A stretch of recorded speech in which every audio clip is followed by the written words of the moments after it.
എല്ലാ കൂട്ടുകാർക്കും അഡ്രീസ് വേൾഡിലേക്ക് സ്വാഗതം. ഇന്ന് ഞാൻ വന്നിട്ടുള്ളത് ഒരു പഴംപൊരിയുടെ റെസിപ്പിയുമായിട്ടാണ്. വളരെയധികം ക്രിസ്പിയും അതിലേറെ ടേസ്റ്റിയുമായിട്ടുള്ള ഒരു പഴംപൊരിയാണ് ഞാൻ ഇന്നിവിടെ തയ്യാറാക്കുന്നത്. ഇപ്പോൾ കുട്ടികളൊക്കെ വെക്കേഷൻ ടൈമല്ലേ, വീട്ടിലിരിക്കുന്ന സമയമല്ലേ, നമുക്കിതുപോലെയൊക്കെ ഒന്ന് ഉണ്ടാക്കി കൊടുക്കാം. വീഡിയോയിലേക്ക് പോകുന്നതിന് മുമ്പായി ആരെങ്കിലും ആദ്യമായി എൻ്റെ ഈ ചാനൽ കാണുന്നുണ്ടെങ്കിൽ ഒന്ന് സബ്സ്ക്രൈബ് ചെയ്ത് സപ്പോർട്ട് ചെയ്യണേ. അപ്പോൾ ഇതെങ്ങനെയാണ് ഉണ്ടാക്കുന്നതെന്ന് നമുക്ക് നോക്കാം. ഞാനിവിടെ ഇതിനായിട്ടൊരു ബൗൾ എടുത്തിട്ടുണ്ട്. ഈ ബൗളിലേക്ക് നമുക്ക് എടുക്കേണ്ടത് മൈദാ മാവാണ്. അതിന് മുമ്പായിട്ട് ഞാനൊരു മെഷറിംഗ് കപ്പിലാണ് ഇത് അളന്നെടുക്കുന്നത്. ഈ കപ്പിന് ഒരു 2 കപ്പ് മൈദയാണ് ഞാനിവിടെ എടുക്കുന്നത്.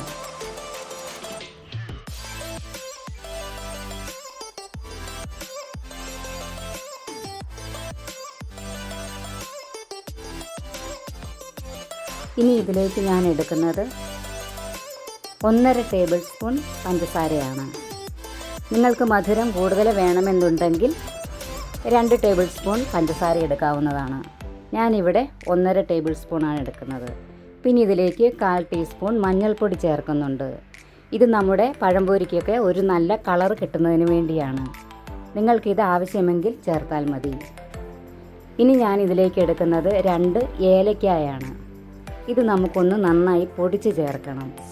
ഇത് ഓപ്ഷണലാണ്. ഇതും നിങ്ങൾക്ക് വേണമെങ്കിൽ ചേർത്താൽ മതി.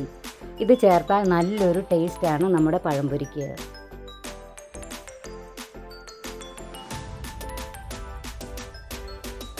ഇനി ഞാൻ ഇതിലേക്ക് ചേർക്കുന്നത് 1 ടേബിൾ സ്പൂൺ വറുത്ത അരിപ്പൊടിയാണ്. അരിപ്പൊടി ചേർത്ത് കഴിഞ്ഞാൽ നമ്മുടെ പഴംപൊരിക്ക് നല്ല ക്രിസ്പി ആയിട്ടിരിക്കും. ഇനി നമുക്കിതൊന്ന് നന്നായിട്ട് മിക്സ് ചെയ്തെടുക്കാം.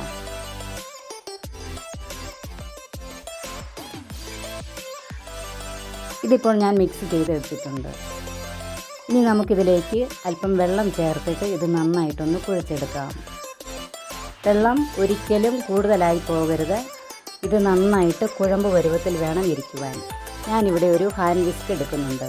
ഇതുകൊണ്ട് നമുക്കിത് നന്നായിട്ടൊന്ന് കുഴച്ചെടുക്കാം. അല്പാൽപമായി വെള്ളം ചേർത്ത് കൊടുക്കാം.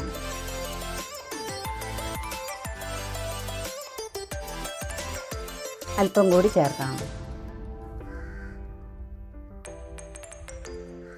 ഇത് ഒരുപാട് നീണ്ടും പോകരുത്, എന്നാൽ കുറുകിയും വരരുത്. അല്പം കൂടി ചേർത്ത് കൊടുക്കാം. നിങ്ങൾക്ക് ഈ സമയം ഈസ്റ്റ് വേണമെങ്കിലും ചേർക്കാം. സോഡാപ്പൊടി ആയാലും കുഴപ്പമില്ല. ഞാനിതിവിടെ ചേർക്കുന്നില്ല. ചായക്കടകളിലൊക്കെ ആണെങ്കിൽ അവർക്ക് പെട്ടെന്ന് ഇതുണ്ടാക്കി എടുക്കേണ്ടതിന് വേണ്ടി അവർ ഈസ്റ്റൊക്കെ ചേർക്കാറുണ്ട്. നമുക്കിപ്പോൾ ഇത് വീട്ടിലെ ആവശ്യത്തിനായതുകൊണ്ട് തന്നെ ഇങ്ങനെ ഞാൻ ചെയ്യുന്നുള്ളൂ.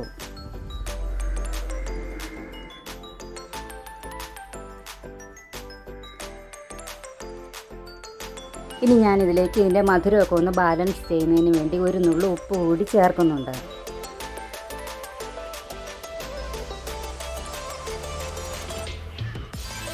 നന്നായി പഴുത്ത പഴമാണ് എടുക്കുന്നതെങ്കിൽ മധുരത്തിൻ്റെ അളവ് നിങ്ങൾക്ക് കുറയ്ക്കാവുന്നതാണ്. ഇതേ കൺസിസ്റ്റൻസിയിൽ വേണം ഇത് ചെയ്തെടുക്കുവാനായിട്ട്.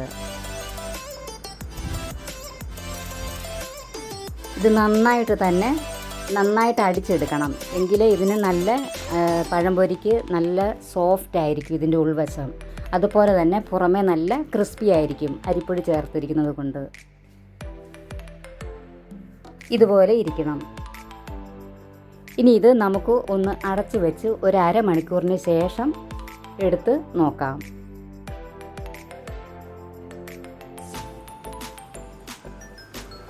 ഇപ്പോൾ ഇത് അരമണിക്കൂർ കഴിഞ്ഞിട്ടുണ്ട്. ഇനി നമുക്കിതൊന്ന് തുറന്ന് നോക്കാം. ഇപ്പോൾ നമ്മുടെ മാവ് ഇതേ പരുവത്തിലാണ് ആയി വന്നിരിക്കുന്നത്. ഇനി ഞാൻ ഇതിലേക്ക് 1/4 ടീസ്പൂൺ എള്ള് ചേർക്കുന്നുണ്ട്.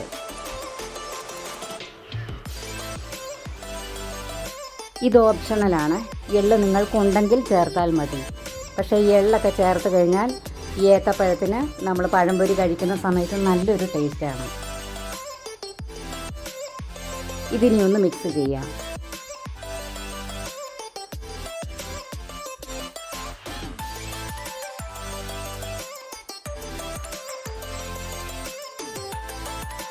ഇപ്പോൾ നമ്മുടെ മാവ് ഇവിടെ റെഡിയായി വന്നിട്ടുണ്ട്.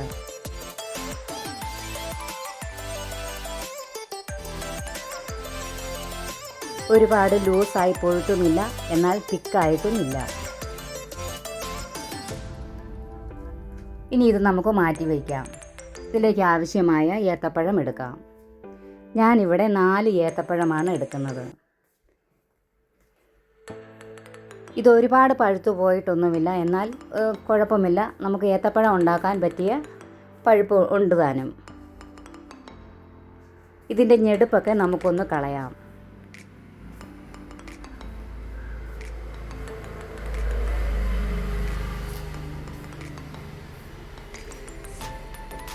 ഞാൻ അതിനായിട്ട് ഇവിടെ ഒരു പാത്രം എടുത്തിട്ടുണ്ട്. നമുക്കിതിൻ്റെ 2 അറ്റവും ഒന്ന് മുറിച്ച് മാറ്റാം.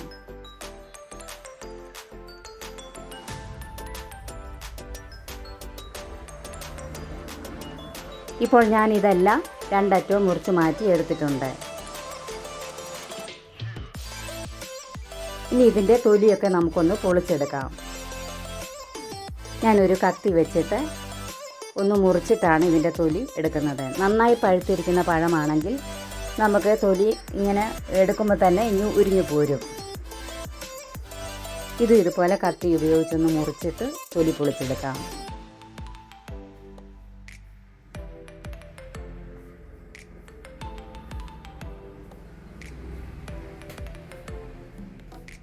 ഇങ്ങനെ ഇത് നമുക്ക് മുഴുവനായിട്ടൊന്ന് പൊളിച്ചെടുക്കാം.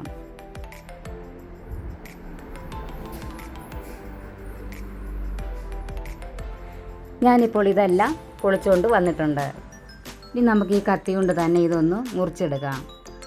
ഞാൻ ഈ ഏത്തപ്പഴം 3ആയിട്ടാണ് മുറിക്കുന്നത്. ചായക്കടകളിലൊക്കെ ആണെങ്കിൽ അവരിത് 4ആയിട്ട് മുറിക്കും. നമുക്കിപ്പോൾ ഇത് വീട്ടാവശ്യത്തിനുള്ളതായതുകൊണ്ട് തന്നെ നമുക്ക് 3ആയിട്ട് മുറിച്ചാൽ മതി.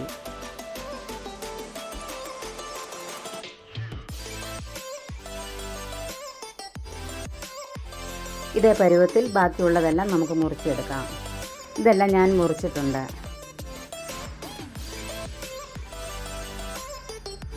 ഇനി നമുക്ക് ഒരു ചട്ടി അടുപ്പത്ത് വയ്ക്കാം. ഇരുമ്പ് ചട്ടിയാണെങ്കിൽ അതായിരിക്കും ഏറ്റവും നല്ലത്. എനിക്കതില്ലാത്തത് കൊണ്ട് ഞാൻ ഇതാണ് വെച്ചിരിക്കുന്നത്. ഇനി ഞാനിതിലേക്ക് ചേർക്കുന്നത് സൺഫ്ലവർ ഓയിലാണ്.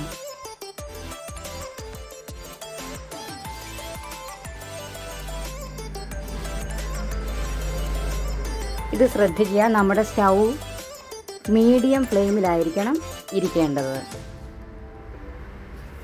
ഈ എണ്ണ നന്നായി ചൂടായോ എന്ന് അറിയുന്നതിന് വേണ്ടി നമുക്കൊരല്പം മാവ് ഇതിൽ ഒഴിച്ചു കൊടുക്കാം. ഈ മാവ് പൊങ്ങി വന്നിട്ടുണ്ടെങ്കിൽ അതിൻ്റെ കറക്റ്റായിട്ടുണ്ട്. ഇനി നമുക്കിത് ഓരോന്നായിട്ട് ഈ മാവിനകത്ത് മുക്കിയിട്ട് എണ്ണയിലേക്ക് ഇട്ട് കൊടുക്കാം.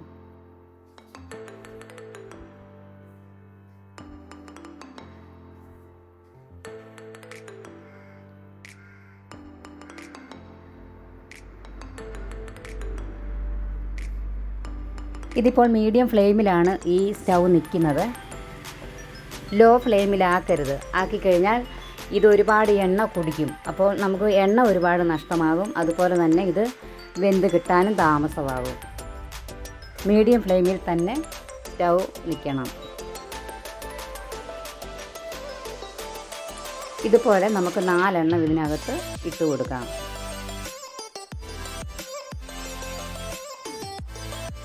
ഇനി ഇതൊന്ന് ചെറുതായിട്ട് ഫ്രൈ ആകുന്ന സമയത്ത് നമുക്കിതൊന്ന് ഇളക്കാം.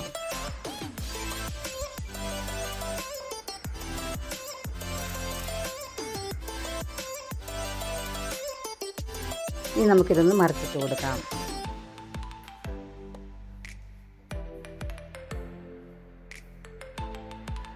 ഇതിപ്പോൾ നന്നായിട്ട് നമുക്ക് കണ്ടാലറിയാം, ഇത് നല്ല ക്രിസ്പി ആയിട്ടാണ് ഇരിക്കുന്നത്.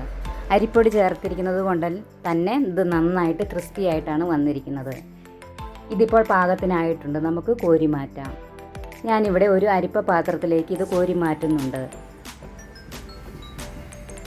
ഇതുപോലെ തന്നെ ബാക്കിയുള്ളത് കൂടി നമുക്ക് പൊരിച്ചെടുക്കാം.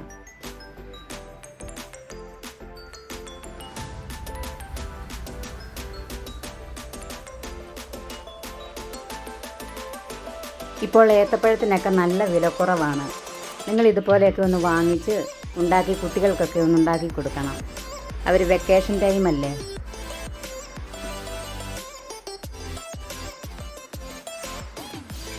വളരെ പെട്ടെന്ന് തന്നെ ചെയ്തെടുക്കാൻ പറ്റിയ ഒരു 4 മണി പലഹാരമാണിത്.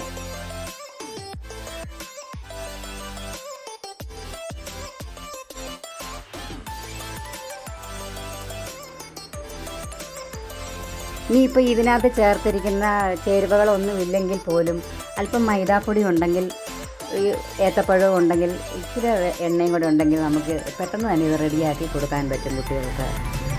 ഈ എള്ളൊക്കെ ചേർത്ത് കഴിയാമെങ്കിൽ അതാണൊന്നും നല്ല ടേസ്റ്റാണ്. ഞാൻ ഈ ചേർത്തിരിക്കുന്ന ചേരുവകളൊക്കെ ചേർത്തുണ്ടാക്കുമ്പോൾ ഏത്തപ്പഴത്തിന് നല്ലൊരു ടേസ്റ്റാണ്. പിന്നെ കടകളിലൊക്കെ നമുക്കിങ്ങനെ ഏലക്ക ഒന്നും ചേർത്തിട്ടുള്ളതൊന്നും കിട്ടത്തില്ല. ഇതിങ്ങനെയാണ് നല്ല ടേസ്റ്റാണ്. എൻ്റെ വീഡിയോ ഇഷ്ടമായാൽ ഒരു ലൈക്ക് തരാൻ മറക്കരുത്. എന്നെ ഒന്ന് സപ്പോർട്ട് ചെയ്യണേ.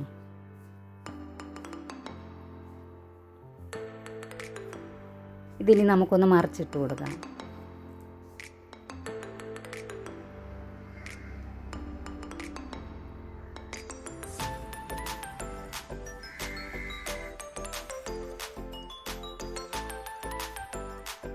ഇതിപ്പോൾ റെഡിയായി വന്നിട്ടുണ്ട്. ഇതും നമുക്ക് കോരി മാറ്റാം.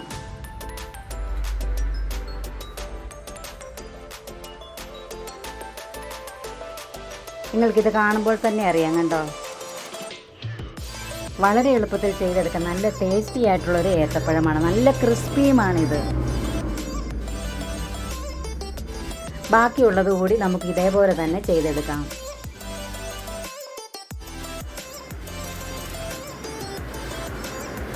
ഇതിനി നമുക്കിതുപോലെ തന്നെ ഒന്ന് മറിച്ചിടാം.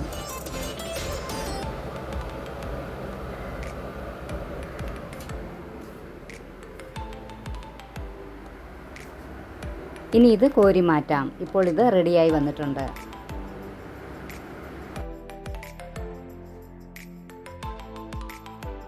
അപ്പോൾ ഇത്രയേ ഉള്ളൂ. വളരെ പെട്ടെന്ന് തന്നെ തയ്യാറാക്കിയെടുക്കാൻ പറ്റിയ ഒരു റെസിപ്പിയാണ് ഈ പഴംപൊരി. നിങ്ങൾക്ക് ഈ വീഡിയോ ഇഷ്ടമായാൽ ഒരു ലൈക്ക് തരാൻ മറക്കരുത്. ഇനി നമുക്കിത് ഈ പാത്രത്തിലേക്ക് മാറ്റാം.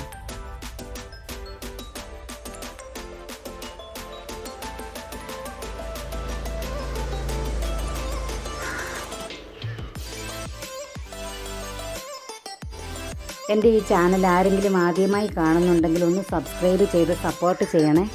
കൂടെയുള്ള ബെല്ലൈക്കൺ ഒന്ന് ക്ലിക്ക് ചെയ്താൽ ഓൾ എന്നൊരു ഓപ്ഷൻ കാണും. അതിൽ കൂടി ക്ലിക്ക് ചെയ്താൽ ഞാനിടുന്ന എല്ലാ വീഡിയോസിൻ്റെയും നോട്ടിഫിക്കേഷൻ അതാത് സമയത്ത് തന്നെ നിങ്ങളുടെ ഫോണിൽ നിങ്ങൾക്ക് ലഭിക്കുന്നതായിരിക്കും. വീഡിയോ ഉപകാരപ്രദമെന്ന് തോന്നിയാൽ നിങ്ങളുടെ ഫ്രണ്ട്സിനും റിലേറ്റീവ്സിനും ഒക്കെ ഒന്ന് ഷെയർ ചെയ്ത് കൊടുക്കാൻ മറക്കരുത്. നിങ്ങളുടെ കമൻറ്റുകളൊക്കെ എനിക്ക് വളരെ വിലപ്പെട്ടതാണ്. നിങ്ങൾ കമൻറ്റ് ചെയ്യണം. നാളെ ഇതേ സമയം മറ്റൊരു നല്ല വീഡിയോയുമായി ഞാൻ വീണ്ടും വരുന്നതായിരിക്കും. എല്ലാവർക്കും നന്ദി.